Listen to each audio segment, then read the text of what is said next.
जय गुरु जी, प्रणाम गुरु जी, हैप्पी दिवाली गुरु जी, नमस्कार गुरु संगत जी, जय Guru ji to all of you and a very very happy Diwali to you. May Guru ji always bless us all. शुक्राना मालिक का।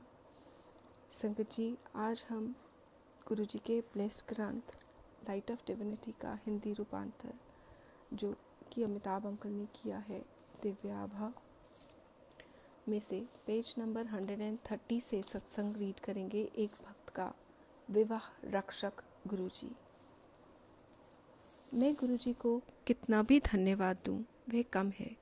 हम गुरुजी के पास अपने व्यापार संबंधी समस्या लेकर पहुंचे थे और उन्होंने हमें तुरंत अपनी शरण प्रदान करी, परंतु अभी उससे भी बड़ी परीक्षा शेष थी। मेरे विवाह को 35 वर्ष बीत चुके थे।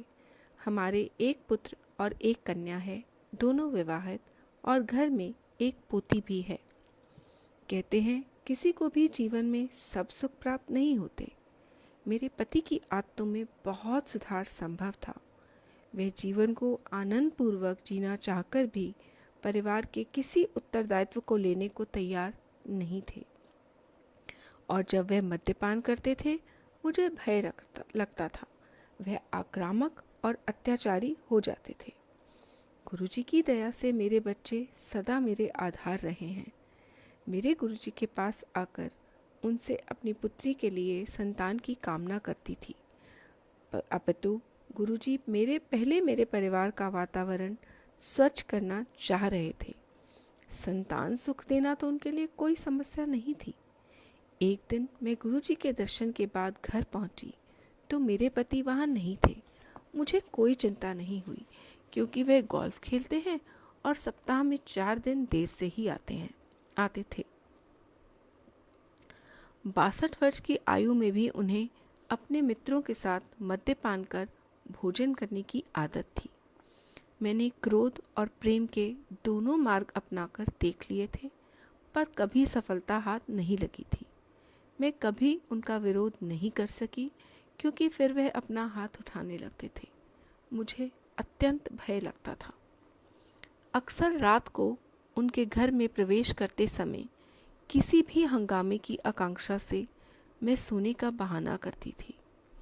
उस रात मैंने अपने सिरहाने की बत्ती बंद करी ही होगी कि मुझे गुरुजी की आवाज़ का आभास हुआ, जैसे उन्होंने कहा कि मालूम करो तुम्हारे पति कहाँ हैं। मैंने बत्ती पुनः जलाकर उन्हें अपने मोबाइल पर संपर्क स्थापित करने का प्रयास किया। गुरुजी की दया से उनका मोबाइल काम कर रहा था और मैंने उनको एक स्त्री से बातें करते हुए सुना। मेरे पति एक और स्त्री के साथ थे। ऐसे लगा कि वह उनकी प्रेमिका थी। मैं स्तब्ध रह गई। मुझे पता था कि जब वे युवा थे वे लड़कियों के साथ घूमा करते थे।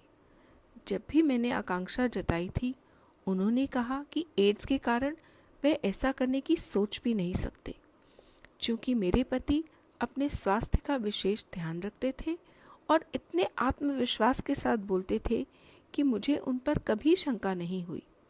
अतः इस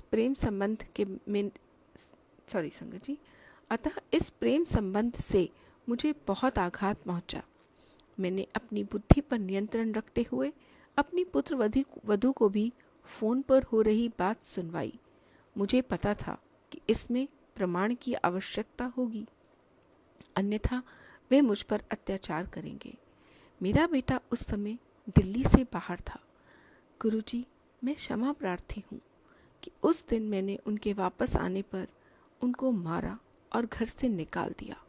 वे नशे में इतने धुत थे कि उन्हें पता ही नहीं लगा कि क्या हो रहा है। उन्हें 10 दिन तक घर से बाहर रखा गया। बीच बीच में वह आकर क्षमा मांगते रहे। उनमें अभूतपूर्व अहंकार रहा है और कभी शर्मिंदगी प्रकट नहीं करते थे।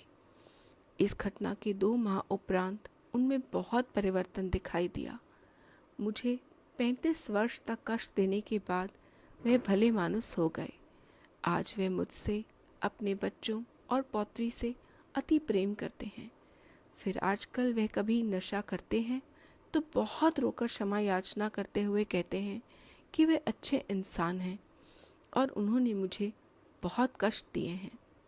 गुरुजी की कृपा से मैं सब भूल गई हूँ। मेरे पति और मेरा आगाढ़ प्रेम नवविवाहित दंपत्ति सा है। गुरुजी, उन सब कष्ट सहने वाली महिलाओं को अपनी कृपा से धन्य करो। मैं सबसे गुरुजी के चरणों में आने का निवेदन करती हूँ। वे साक्षात भगवान हैं। मैं उनसे अथाह प्रेम करती हूँ। शुक्राना गुरुजी। थैंक यू संगत जी। पढ़ते वक्त जो भी भूल हुई हो मालिक, हाथ जोड़कर आपसे माफ़ी मांगती हूँ। माफ़ करिएगा, आप भी माफ़ करिएगा संगत जी। शुक्राना गुरुजी। थैंक यू मालिक।